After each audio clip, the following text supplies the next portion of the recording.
Terima kasih, Pak Niko. Pandu dengan tulus berterima kasih kepada Niko sembari menatapnya. Niko mengangguk dan menjawab, "Sama-sama." "Apa yang terjadi, Tiara? Kenapa kamu pergi ke tempat itu dan terlibat masalah dengan orang-orang itu?"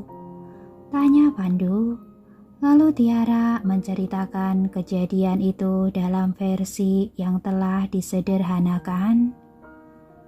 "Ini semua ulah Sofia. Menggunakan ponselmu, dia menyuruh seseorang untuk menelponku dan menjemputmu." Raut wajah Pandu berubah setelah dia mendengar itu, dan dia menatap Tiara dengan rasa bersalah. "Maafkan aku, Tiara. Aku sungguh minta maaf. Aku kehilangan ponselku dan mengira aku meninggalkannya di kelas. Jadi aku tidak memberitahumu sebelumnya." "Tidak apa-apa. Kini semuanya baik-baik saja, bukan?" kata Tiara menyunggingkan senyum meyakinkan kepada Pandu. Dia sangat memahami saudaranya. Jika dia tidak meyakinkan Pandu dengan baik, Pandu mungkin akan merasa bersalah selama berbulan-bulan atau bahkan bertahun-tahun, dan Tiara tidak ingin Pandu kembali menjadi penyendiri sebagaimana dirinya dulu. "Tidak apa-apa, segalanya baik-baik saja. Setidaknya sekarang kita tahu apa yang diinginkan Sofia dan Surya. Apa yang tidak membunuhmu, membuatmu semakin kuat, bukan? Dan bahkan jika ponselmu tidak dicuri, kemungkinan besar mereka akan memikirkan rencana lain. Sekarang karena Pak Niko sudah menyelamatkanku, Tuan Muda Ersa tidak akan berani lagi menyebabkan masalah kepada kita meskipun dia terluka. Dan kurasa dia akan menghukum Sofia sebagai gantinya. Yang harus kita lakukan adalah menyaksikan apa yang terjadi pada mereka." Dengan patuh, Pandu mengangguk. "Kamu benar." Namun kemudian dia menggetakkan giginya. "Tapi tindakan wanita itu benar-benar kelewatan. Aku pasti tidak akan memaafkannya." Tiara menghela nafas dan mencoba menenangkannya. Tidak apa-apa. Ini baik-baik saja. Sungguh, kamu tidak boleh marah. Karmalah yang akan membalas para penjahat itu. Jadi kita tidak boleh mengotori tangan kita." "Oke." Pandu bergumam dan terpaksa mengangguk. Tidak peduli apapun yang terjadi, dia tidak akan membiarkan keluarga serakah ini pergi. "Jangan pernah berpikir untuk menyakiti adikku lagi." Mengangguk, Tiara berkata, "Aku sedikit lelah." Hari ini dia sudah kelelahan membersihkan rumah dan mengalami guncangan hebat di klub malam. Bagaimanapun juga karena dia sebelumnya tidak mengetahui keadaan Pandu. Dia akhirnya merasa lega dan menjadi jauh lebih lega setelah melihat sendiri bahwa Pandu baik-baik saja dan tidak terluka. Selain itu, dokter memberinya sejumlah obat anti-inflamasi dan pereda nyeri ketika dia menjahit kembali luka Tiara, dan efek obat itu kini membuatnya mengantuk. "Baiklah, tidur yang nyenyak, Tiara. Aku akan berada di sisimu," kata Pandu. Dalam waktu singkat dia melihat bahwa Tiara benar-benar sudah terlelap dan dia berjalan ke arah Niko. "Pak Niko, bisakah kamu membantuku?" Mendongakkan ke arah Pandu, Niko berkata, "Katakan padaku, apa yang kamu butuhkan?" "Aku akan pergi sebentar.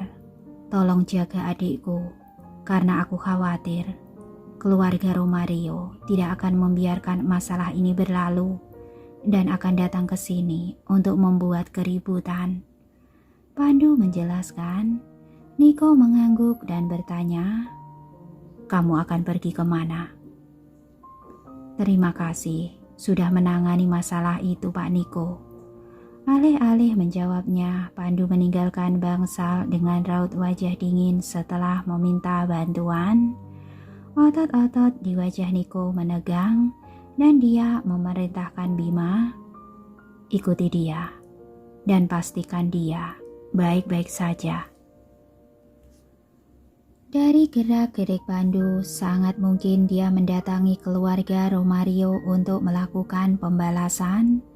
Namun dengan tubuhnya itu, satu tamparan saja dari Ambar sudah cukup untuk mengalahkannya. Dengan Tiara yang masih dirawat di rumah sakit, Niko berpikir bahwa sebaiknya Pandu dijauhkan dari masalah. Jelas Bima juga sudah memikirkan hal ini dan dia buru-buru menjawab, "Oke Pak Niko." Lalu dia pun meninggalkan bangsal itu untuk menjalankan misinya. Setelah melangkah keluar dari rumah sakit, Pandu menghentikan sebuah taksi. Melihat kemarahan tergurat di wajahnya, pengemudi itu bergidik, "Anda ingin pergi kemana?" "Perumahan Cherry," jawab Pandu dengan ekspresi datar. Pengemudi itu ternganga, namun pada akhirnya dia menutup mulutnya dan berpikir, orang ini keluar dari rumah sakit dengan gusar. Apa dia hendak pergi membalas dendam? Haruskah aku menghubungi polisi? Meski demikian, dia kehilangan nyali ketika melihat ekspresi Pandu lagi. "Lupakan, ini bukan urusanku. Yang harus kulakukan adalah mengantarnya ke tempat tujuannya." Sementara itu, Pandu tidak mengetahui kekhawatiran pengemudi tersebut saat dia memikirkan segala hal yang terjadi hari ini dengan tatapan kosong. Ketika muncul di benaknya bayangan Tiara dengan bahu yang dililit perban tebal, serta wajah dan bibirnya yang pucat karena kehilangan darah, hal itu bagaikan seember bensin untuk amarahnya yang membara, dan dia tidak bisa tenang. Dia tidak pernah bisa melupakan bagaimana mereka berdua menghidupi diri mereka sendiri selama ini. Layaknya lintah, keluarga Romario mengusir mereka dari rumah. Tanpa dukungan untuk kebutuhan anak-anak, merampas mas kawin yang ditinggalkan ibu mereka, dan bahkan mengambil semua barang berharga dari mereka. Meskipun keduanya sukses dalam pendidikan mereka, menerima beasiswa setiap tahun dan sekolah bahkan memotong biaya sekolah mereka, mereka masih menjalani kehidupan yang sangat sulit. Ditambah dengan cedera kaki Pandu, itu hanya membuat hidup mereka yang sudah sangat malang menjadi semakin sulit. Tiara yang selalu mencintai dan menyayangi adik laki-lakinya, telah lama mengemban tanggung jawab untuk merawatnya dan selalu memprioritaskannya dalam segala hal. Karena kondisi kaki Pandu, Tiara mengambil beberapa pekerjaan paruh waktu sambil sekolah, dan dia menjadi sibuk dari siang hingga malam tanpa ada waktu untuk istirahat. Begitulah cara dia bisa menabung untuk biaya operasi dan pemulihan Pandu yang besar sedikit demi sedikit melalui kerja kerasnya. Pandu selalu menghargai perjuangan Tiara dan merasa bersalah padanya. Sepanjang waktu, Pandu selalu membenci dirinya sendiri karena menjadi tidak berguna. Bila bukan karena dirinya, saudarinya tidak akan mengalami begitu banyak kesulitan. Di dunia ini, Tiara adalah orang yang paling dekat dengannya, sekaligus orang yang paling dia sayangi. Tiara adalah titik sensitifnya yang tidak boleh disentuh seorang pun, tidak peduli siapapun mereka.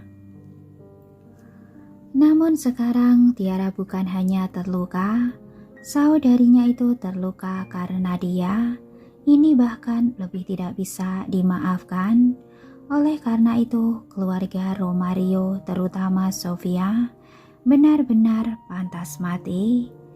Memikirkan hal ini, Pandu menggetakkan giginya dengan marah, berharap dia bisa mencabik-cabik Sofia dan membuatnya merasa 100 kali lipat rasa sakit yang dialami Tiara. Menyadari bahwa wajah Pandu menjadi semakin suram, pengemudi itu waspada dan mengantarnya ke tempat tujuannya secepat mungkin. Setibanya di villa milik keluarga Romario, Pandu mendengar suara gelak tawa dari dalam dan sorot matanya berubah menjadi sedingin es. Sementara saudarinya masih terbaring di rumah sakit dan menderita, keluarga ini bersenang-senang berkumpul di sofa dan tertawa bahagia. Ini benar-benar tidak bisa dimaafkan.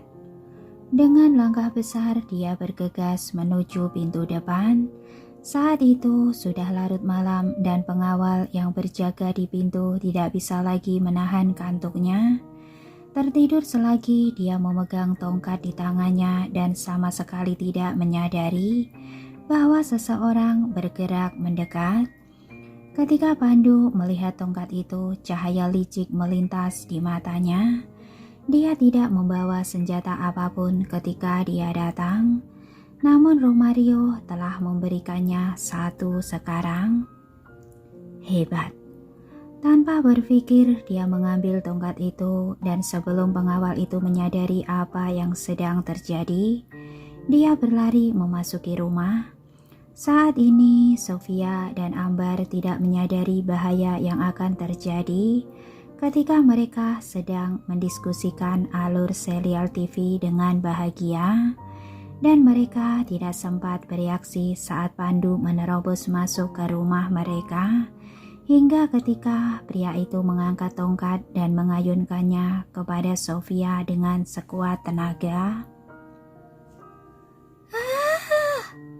Sofia menjerit kesakitan, terkejut tubuh Ambar dan tidak tahu harus berbuat apa. Namun Pandu mengayunkan tongkat dan kembali memukul Sofia. Setelah beberapa pukulan, baru saat itulah Sofia menyadari apa yang terjadi dan dia mengelak sembari berusaha melihat penyerangnya. Melihat bahwa itu adalah Pandu, dia menyalak dengan marah. "Apa yang kamu lakukan, Pandu? Beraninya kamu memukulku?" Di saat bersamaan, Ambar juga kembali tersadar dan segera memposisikan Sofia di belakang dirinya seraya berteriak, "Pandu, kamu tidak tahu berterima kasih. Hentikan ini sekarang." Pandu terkekeh dingin pada mereka dan aura bengis di sekitarnya menebal. Kemudian dia mengangkat tongkatnya dan kembali mengayunkannya. Sambil melarikan diri, Sofia berteriak, "Pandu, ada apa denganmu hari ini? Apa kamu sudah kehilangan akal?" Teriakan mereka tidak menghentikan Pandu sedikit pun, dan pria itu mencibir, "Iya, aku sudah kehilangan akal. Kalau aku tidak gila, aku tidak akan membiarkan kalian semua lagi dan lagi. Aku menyesal tidak kehilangan akal sehatku lebih awal selama bertahun-tahun supaya aku bisa memutus hubungan dengan kalian semua dan membuat kalian membayar semua tindakan kalian. Itulah sebabnya kalian terus-menerus menyakiti saudariku. Aku meninggalkan perkataanku di sini hari ini, dan kamu bisa menghubungi polisi jika kamu mau. Bahkan jika itu berarti penjara bagiku, aku pasti akan melumpuhkanmu, Jalang." Kemudian dia menggetakkan gigi dan kembali mengayunkan tongkatnya. Melihat mata Pandu yang memerah, Sofia tiba-tiba dilanda ketakutan dan dia menjerit marah, "Seseorang, cepatlah kemari. Apa kalian semua mati? seseorang telah merobos masuk ke dalam rumah. Dasar idiot. Namun tidak peduli bagaimana dia berteriak, tidak satupun pengawal keluarga Romario yang datang. Tanpa sepengetahuannya, orang-orang yang dibawa Bima telah menahan semua pengawal mereka. Dan tidak satupun dari mereka yang bisa berkutik sekarang. Berteriaklah, ayo teriak. Pandu mendengus dan kembali memukulnya dengan tongkat. Surya yang sedang bekerja di ruang kerja akhirnya mendengar keributan itu dan berjalan keluar dengan frustasi mengomel. Ada ribut-ribut apa ini? Apa kalian tidak tahu bahwa aku sedang sibuk sekarang? Namun ketika dia melihat kekacauan di ruang tamu, dia tertegun seketika. Kenapa Pandu ada di sini? Kenapa putraku yang selalu lemah berani datang ke sini dan bahkan memukul Sofia? Apa dia masih Pandu yang kukenal? Melihat Surya yang tercengang, Sofia buru-buru memanggilnya. Ayah, selamatkan aku. Ayah, Pandu sudah kehilangan akal sehatnya. Selamatkan aku. Cepat dan hentikan anjing gila ini. Mendengar teriakan minta tolongnya, Surya akhirnya bereaksi selagi amarahnya mengalir deras di nadinya. Pandu, apa yang kamu lakukan? Berhenti sekarang juga. Pandu hanya menganggap teriakannya sebagai gonggongan dan benar-benar mengabaikannya. Dengan tongkat itu, dia mengayunkan lengannya dan mengejar Sofia melanjutkan serangannya. Hentikan dia, ayah. Jika dia terus melakukannya, dia akan memukulku sampai mati. Ayah, cepat selamatkan aku dan jangan hanya berdiri di sana. Sofia berseru sambil berlari ke arahnya. Melihat bahwa perkataannya diabaikan dan tubuh putrinya yang berharga dipenuhi lebam, Surya dikuasai marah. Kamu anak durhaka. Aku menyuruhmu berhenti. Apa kamu mendengarku?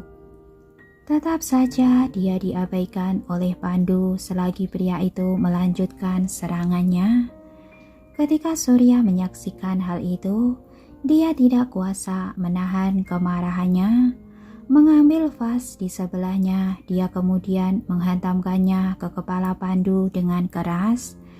Dengan benturan keras, vas itu pecah berkeping-keping dan Pandu berhenti berkutik.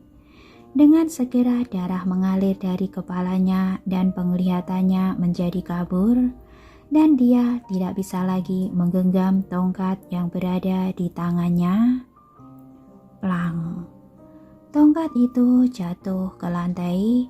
Saat itu Bima kebetulan memasuki rumah dan menyaksikan Surya menghantamkan vas ke kepala Pandu.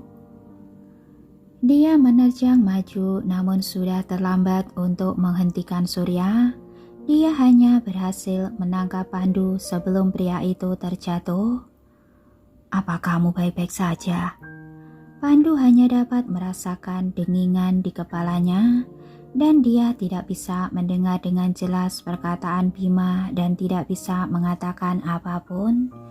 Meski begitu, dia menatap Surya dengan kebencian mendalam terpancar di matanya yang sudah memerah. Tidak ada kata yang mampu menggambarkan betapa bencinya dia kepada pria ini. Di sisi lain, Surya juga terkejut melihat mata merah Pandu karena rasanya cukup menakutkan. Dipelototi oleh seseorang yang mengeluarkan darah dari kepalanya. Ayah harus membelaku. Pandu memukulku tepat di depan matamu hari ini.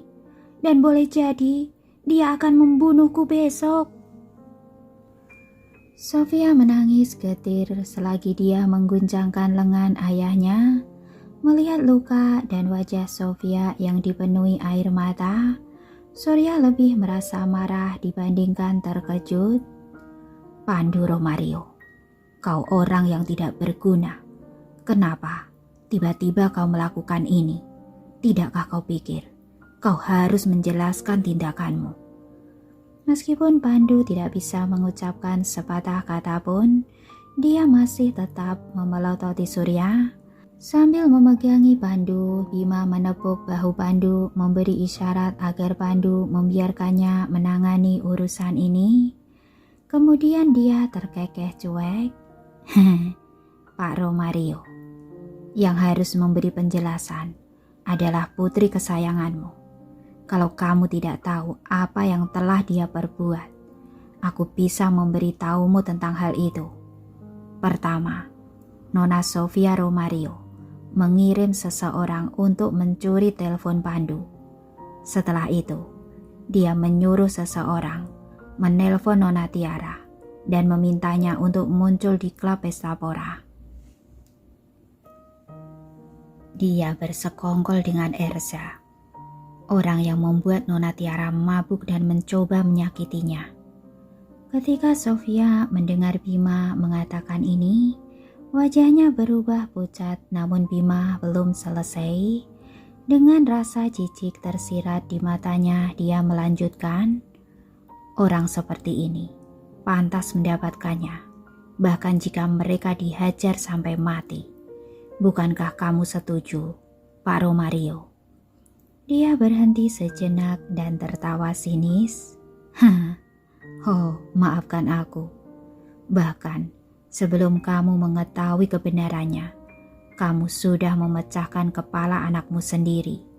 Ini pertama kalinya aku melihat hal semacam ini. Bahkan seekor harimau tidak memakan anaknya sendiri. Tapi ini benar-benar membuka mataku ketika aku melihat bagaimana kamu memperlakukan dia dan cara yang kamu lakukan. Terkejut Surya dengan cepat menjelaskan, aku hanya terjebak kemarahan sesaat. Aku tidak mungkin hanya menonton saat dia memukuli Sofia sampai mati, bukan?